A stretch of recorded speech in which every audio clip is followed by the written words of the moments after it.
Marcy's going to be helping me today with some fun tech things. And Marcy, you can pull up our nice picture of a Tully monster fossil. And also, if anybody has like questions throughout our presentation, if our YouTube is set up correctly, you should be able to put your questions in the side there and let us know, and we'll try to answer the questions we can. But anyways, you can see there are a couple of Tully monster fossils. Now, this is a very funky looking creature. It was first discovered by Francis Tully in 1958. And everyone's looking at it and they have no clue what type of creature it is. That's why they call it a monster. And we didn't know for a very long time. There were different ideas, different theories. Some people thought it might be a worm, or maybe a squid relative, or some type of shellless snail. But because we have so many of them in our collection, we have over 2,000 Tully monster specimens. We're able to use different technology. These are taken with different types of specified light, so we can see it more clearly. And because different specimens might be preserved at different angles, you know, Tully monster like this, Tully monster like this, Tully monster with eyes go in all different directions. Some of them we can see the mouth more clearly, or the eyes, or the gill pouches. And so after analysis of over 1,000 specimens, they were finally able to put all the pieces together and determine that this is a beautiful fish. And so we've got a kind of nice picture that outlines some of those complex fishy features on our next slide. It's got a really lovely combination of traits. And I don't know if you're familiar with the lamprey. It's a kind of scary circle of teeth on a leech-like fish. It's a type of jawless fish. And that's maybe a relative of the Tully monster when we look at some of these traits. But they're really cool, and it would be impossible to have figured out what type of creature it was with only one fossil. But by having a bunch of them that each show a different angle on what this animal was like, we're able to figure out what it is, which is really cool. And if you want to cut your screen share for a second, you can take a look at my beautiful Tully monster. I have a little 3D print of a Tully monster because it is really baffling to imagine what they would be like. They've got their like long, alarming kind of mouth that looks like a grabber claw. They have eye stalks. I mean, that's super fun. You can see some of that reasoning to think they were like a snail. They have little gill pouches on the side. They're a very funky animal, for sure. I love the Tully monster. Does anybody have any miscellaneous Tully monster questions, perhaps? Yeah, let me check to see if there are any questions, Anna. Mm-hmm. And if anybody has, let's see, Lucy Cat Rainbow says, this is so cool. I'm glad you think so. I think it's really cool too. I'm very excited to be sharing all these things with you. What other animals, Anna, did people think that this fish maybe now was before? Yeah, so one of them was like a relative of the squid. And so we can see on the kind of end of the tail there, these, I don't remember exactly what they're called, but those like very thin layers that come off of it that might wiggle to propel them. And we see things like that on squid or cuttlefish and cephalopods sometimes. But one of the interesting things too is how it's asymmetrical here. And that's one thing we see is different in like fish versus mammals is a good example. So like the tail of a whale or the tail of a dolphin, it's like symmetrical on both sides. But if you think about a shark or a goldfish, their like tail is gonna have a bigger part and a smaller part. The bigger part, I believe, is on top. So that's kind of a fun thing to keep an eye out for. And then with the eye stalks, that's something we see on snails. So they're like, maybe that's related to snails. I had one time somebody in the museum was looking at this, and you can see it has this little opening right there on the top of its head. And so a kid at the museum was like, I have seen things like that before on dolphins or whales, but I don't think this is a dolphin or a whale. And I think that seems like a reasonable observation. Oh, I see that somebody asked, where are these? Zoe asked, where are these animals from? That is a great question. The Tully monster is only found in Illinois, specifically in the Mazon Creek, which is a couple hours away from Chicago. I've never been there, but you can get a fossil collecting permit and go looking for Tully monsters there yourself, which is pretty cool. And it is our state fossil. I think it's one of the best state fossils because it is very unique to the state of Illinois. I'm really pushing somewhere out there for somebody to make their school mascot a Tully monster. So just think about it. I think it would make a lot of sense. Oh, let's see. It is indeed our state fossil, Philip. Philip knows what's up. So Anna, this is super cool. It sounds like at the museum we have a lot of ancient things in there and fossils. Do our scientists study anything that's still alive? They do study some things that's still alive. And so that'll kind of be a nice transition into the next animal we're going to talk about, which is peregrine falcons. So peregrine falcons are very cool birds. I have one right here, just because I do today. And the peregrine falcon is, you may know, the fastest animal. They can dive very quickly, over 200 miles an hour. They hunt things like pigeons, and you can find them today in Chicago, but that wasn't always the case. So they had a pretty intense, sometimes scary conservation story. Similar to the bald eagle, they became very endangered. And Marcy can actually pull up our cool timeline of what has happened to the peregrine falcons over time. They were almost wiped out because of DDT, or they were also locally wiped out. We didn't find them in the Illinois area. But then DDT became banned. DDT is a pesticide. And if you're familiar with the story of the bald eagles becoming endangered, it's the same type of thing. It's a pesticide, so it was meant to kill bugs, but it would affect other animals, and then other animals would eat those animals, and then it ends up in these raptors at the top of the food chain. And it had a really negative effect on their eggs. We'll talk about that more in a second, but pretty much the peregrine falcons were not successfully breeding. Their populations were going down. They get on the endangered species list in like 1972. And after that, the Chicago Peregrine Program, which has its roots here in the Field Museum, is able to release 46 falcons into the area, which is really cool. And we had one breeding pair in Chicago in 1988, but in 1999, they've been fully removed from the endangered species list. And today there's over 20 breeding pairs in the Chicago area, and you can see them on really cute webcams, which is really fun. You can watch their little chicks on people's balconies in the city, which is really quite charming. And I think actually there's some cute pictures of those nesting sites too. So they love their cliff-dwelling species, and cities have a lot of cliff-like qualities. They're able to be up high, peering over ledges at their potential prey. So they could be found on a balcony near you. I've talked to some guests in the museum that know neighbors that have had them, which is really fun. And they're very cute, fluffy babies. Can we see the fluffy baby, Marcy? Yes, look at those fluffy, fluffy little baby creatures. I love them. And Anna, Lucy Cat Rainbow would like to know, what is the peregrine falcon's diet? Yeah, so the falcon specializes in eating other flying things. In the city, you can imagine a really common flying animal is the pigeon. They could eat other birds too. So they might be eating robins, sparrows, migratory birds that we maybe are a little sad when they're getting eaten. But also they eat a ton of pigeons. So that is like a very fun delicacy. And pigeons can also fly very fast. Up to like 60 miles an hour is like very normal for a pigeon in flight. So that's why you got to be so fast as a falcon. You know, you got to hunt down those speedy pigeons. And then Zoe Kumik, sorry if I'm not saying your name correctly. How far can they fly? From like, what is their average in miles? I don't know that answer. Do you know that answer? Like the distances they fly? That's a great question. I don't exactly know that. And I think it probably varies. A lot of animals have some times of the year they'll be traveling more than others. And falcons, like many animals, are going to travel to find a good nesting site or to find a mate. And I know that some of the falcons that are monitored, and we can take a look at that actually.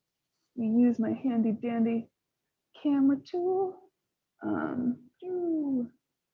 Technology. Okay. So they do monitor the falcons that are released through this research program. You can see on the leg there, it's got some spiffy metal ankle bracelets, and they use these to monitor the falcons. And so there's some falcons that we know were born in Wisconsin, but then over time moved to Chicago or vice versa. There's a lot of citizen scientists that keep tabs on these falcons throughout their whole lives.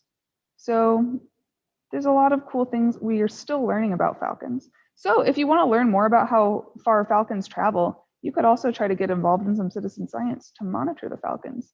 And you could find those answers yourself, which is pretty cool. But I also want to touch a little bit on how we were able to find out why they were becoming endangered. So these are some falcon eggs. And the problem with the falcons and the DDT is that pesticide had an effect that made the eggs really thin. And when they were thin, they weren't as strong. The parents, if they were sitting on the eggs, would crush them, and then they wouldn't have any surviving offspring. This was also happening with bald eagles. And the only reason we were able to figure out what was happening is because museums had collections of eggs over time. And so they were able to compare eggs from over 100 years ago, getting up into the time that DDT was being used. And they could see how with DDT being used in certain areas, the eggshells were becoming more thin and fragile. So we wouldn't be able to make those comparisons without these big collections in museums. So that is really awesome. So we have so many things. All right, I'm gonna flip around my camera again. Sorry, we're looking at nothing. Okay, there we go. And while you're doing that, Philip Sullivan, thank you for this crazy little story, has heard that there was a pigeon that got its heart knocked out after being hit by a peregrine falcon. I can't imagine what that is like, but they do go really fast. So I imagine getting hit by one is pretty rough. Ooh, yeah, that sounds very rough. Ugh, what a grisly story. Philip also was curious about what's happening behind you. Why are you standing in front of the lions of Tsavo here? What a great question. So I'm standing in front of these Tsavo lions because that's the third collection story I wanted to talk about today. The Tsavo lions are kind of a one-of-a-kind specimen. It's not something we have a bunch of, like peregrine falcon eggs or Tully monster fossils. But these lions were a very specific and famous story. In their day, in 1898, there were these lion attacks that were going on for 9 months. People were being eaten or they were just disappearing, and these lions were held responsible. Eventually, and they were trying to like build a train across the Tsavo River in Kenya, and that's in the Tsavo region. That's why they're called the Tsavo lions. And eventually, this British colonel came in. After a lot of struggles, he eventually was able to hunt the lions. So they stopped eating people. They were able to build the train. And he just had them as rugs for a long time. The museum acquired them in 1925. And we not only have the skins, but there's also the skulls. We'll take a closer look at those in a second. I have a copy of one of the skulls here. So this is a replica. But we still weren't sure, like, why were they eating people? How many people did they really eat? The British colonel who hunted them, he wrote in his book about the whole experience that they had eaten 135 people, which is a lot. So not everyone was sure if that was true, but we were able to look very closely at the skeletons and use tools like X-rays. They were able to do some chemical analysis looking at isotopes in their hair and their collagen to be able to see what their diet might have been like. And so with modern science, we were able to get some amazing insights on this really old story. So looking at the lions, looking at those isotopes, they determined by comparing the chemicals that they would expect from like human remains being eaten compared to eating a zebra or other herbivorous animals, that it looks like one of the lions ate about 24 people and the other lion ate about 10 people. So a lot less than 135 overall. So that's way less. But there was still the mystery of why were they eating people in the first place? And if we take a close look, how are we feeling about these teeth? Does this lion have great teeth? That lion looks like it did not go to the dentist very much. No, it did not. There was no dentist for the lion. So we knew the teeth were bad, and they were also considering there was a rinderpest problem that was affecting a lot of animals. So there might be not enough wild animals to eat. We would expect scavenging behavior. These lions were desperate. Maybe they're chewing on bones, but they looked up close at the teeth they do have, and they're very smooth. If you're scavenging, you're going to be chewing on bones. Your teeth are going to get all scratched up. But these lions' teeth look like zoo lion teeth. They are eating lots of soft stuff, having a really cushy life. So there's that. They don't seem to be scavenging. They don't seem to be desperate for food. But indeed, they did not go to the dentist, Marcy. This is like a root tip abscess. So that'd be super painful. If you have a really bad toothache, do you want to eat like a struggling muscular animal? No. They're also like missing some of their incisors. So it seems to be that if you have a lot of dental problems as a big cat or a predator, you are more likely to eat people because we are very soft, easy to catch, we're very low effort comparatively when you've got a toothache. So really watch out for those teeth problems, or you too may resort to eating squishy people. We don't have very strong teeth. I don't think humans would eat other humans for the same reasons. But I've heard that story being told to parents to children to remind them to brush their teeth, or you will become the Savo lions. It's pretty spooky. I'm going to go ahead and great questions. And Roxy and Janelle want to know, are those real? Yes, these are real. What a great question. So what we're looking at right now is the real skulls in the case. The pelts are also real, but as a fun fact, they were a struggle to make into taxidermy because the man that hunted them, he had them kept as rugs. So as you can imagine, being a rug for a while, they were trimmed down on the edges. Their fur is like a little worn out from people walking all over it. So they're real, but they have had, some rough times. A few other questions.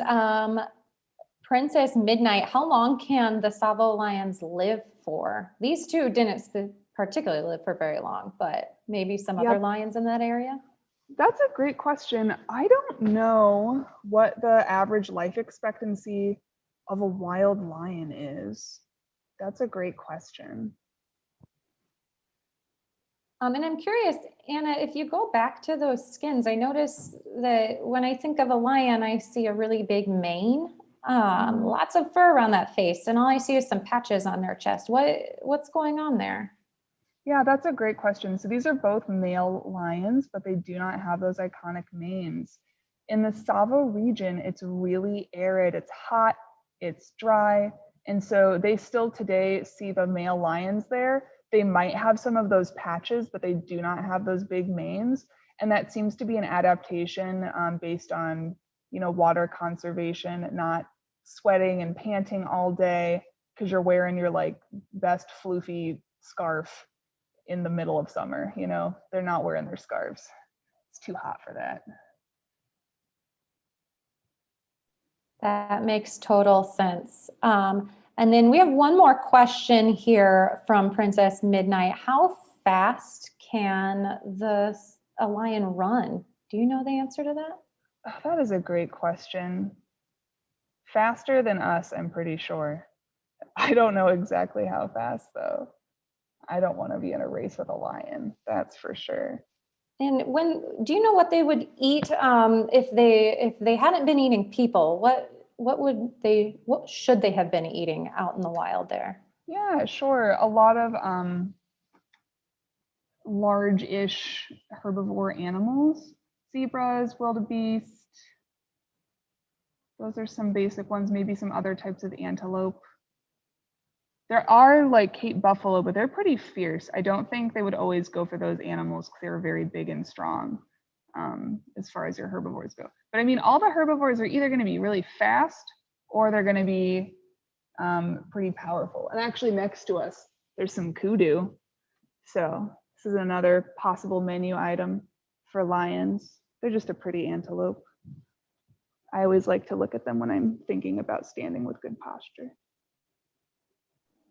So great. And we have about 4 more minutes left today. If you have any other questions, please put them in the chat and we'll try to get them answered. We here at the Field Museum have around 150 scientists who work here, and they take care of our collection of almost 40 million items, and that is growing. And every single one of those items has a story, just like our Peregrine Falcons and our Savo lions and our Tully monsters. So please come to the museum and check out some of these collection items that you can see on display that Anna has shown you, and so you can learn more about these items. Anna, anything else you want to add about these couple stories that we've told? I think one of my favorite things is just there's so much potential in the future. When we got these lions in 1925, we didn't have the technology that we're able to use today to see how many people they ate or to look really up closely at those teeth. So there's just so much excitement in the possibilities of what we can learn in the future. And that's always true. Like when we discovered DNA and are like unlocking the genomes of so many different species, we're discovering new species in the collection all the time, just looking at DNA. So it's really cool. There's always more to learn. And I love that about museums and collections. That's so great. I completely agree. We have one more question that lots of people are asking in the chat, and it is, can we see Sue today? And unfortunately, where Anna is at in the museum is on the complete opposite side of a very, very large building to be able to see Sue today. But we do ask you to join us next week on November 17th, and we will be going and visiting Sue next week. So tune in next week so you can see Sue. Sue is doing great in their new exhibit, and we're very excited to be able to show Sue to you. Yes, I do wish Sue was closer. Sue is awesome. But yeah, next week we're going to be talking about some really cool stuff with fossils. So come back for Sue. Yes, and if you arrived late today or would like to share this recording will be on YouTube. So feel free to check it out later. Oh, and one last questions of the Savo lions. We do have a few more minutes. I'm trying to read your name and I'm sorry, I can't pronounce it. I'm going to go with Laith. And how old were those Savo lions when they were shot? That's a great question. And I myself do not know. In general, with wild animals, if you haven't been observing them since they were born, it's really hard to know the exact age of an animal. You can sometimes make estimates based off of like dental wear or stuff like that. I'm not sure if anybody has made such like approximations with these lions, but we do know that they're both adults. But yeah, that's a great question. The answer is a mystery. And then I think we have time for one last question. Roxy and Janelle want to know, how many animals do we have in the museum? So many, so many. If we're talking about the collections behind the scenes, it's even more. I know that there's over 55,000 bats, just bats, in our collection. I really like bats, so I happen to know that. But like all the other mammals, so many, or animals beyond mammals, so many, too many, many, many thousands. How is that answered? And this is really great. We have one of our scientists on here today, Rebecca, and she works in our mammals department. And she has sent me some answers to your great questions, such as how fast is a lion? It is the second fastest running cat in the wild with a top speed at around 80 kilometers per hour.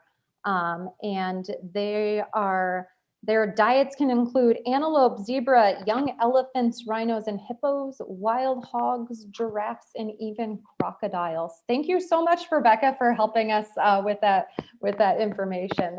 That's really great. Glad to see that some of our scientists are following along as well. Yeah, I do really appreciate that. And everybody, thank you so much for joining us this week. I hope you can all join us next week as well, when we will be visiting Sue and maybe some of Sue's dinosaur friends. Have a great day. Thank you. Yeah, thank you all for coming. Happy trails. See you in the museum sometime.